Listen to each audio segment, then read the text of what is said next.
নারী বিষয়ক সংস্কার কমিশন গঠনের জন্য কেউ জুলাই বিপ্লবে জীবন দেয় নাই বলে মন্তব্য করেছেন আমার দেশ সম্পাদক মাহমুদুর রহমান। তিনি বলেছেন, হেফাজত ইসলাম নারীবাদ নিয়ে প্রশ্ন তুলেছে। আমি এখানে ডক্টর ইউনূস সরকারের প্রতি প্রশ্ন করতে চাই, আপনারা কেন অপ্রয়োজনীয় ইস্যু তৈরি করছেন? আমি বলতে চাই, নারী কমিশন তৈরির জন্য জুলাই বিপ্লবে কেউ জীবন দেয় নাই। নারী কমিশন করবার জন্য জুলাই বিপ্লবের তরুণেরা জীবন দেয় নাই। মাহমুদুর রহমান বলেন, তারা জীবন দিয়েছিল এদেশ থেকে ফ্যাসিবাদ মুক্ত করার জন্য।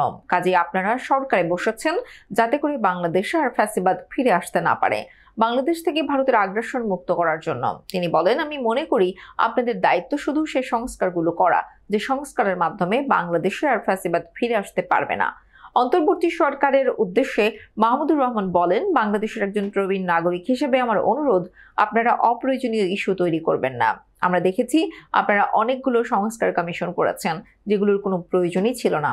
আপনারা রাষ্ট্রের সময় এবং সম্পদ নষ্ট করছেন। সুতরাং আমার অনুরোধ, আপনারা এই সমস্ত কমিশন বাতিল করে দেন। আমাদের এই সমস্ত কমিশনের প্রয়োজন নাই।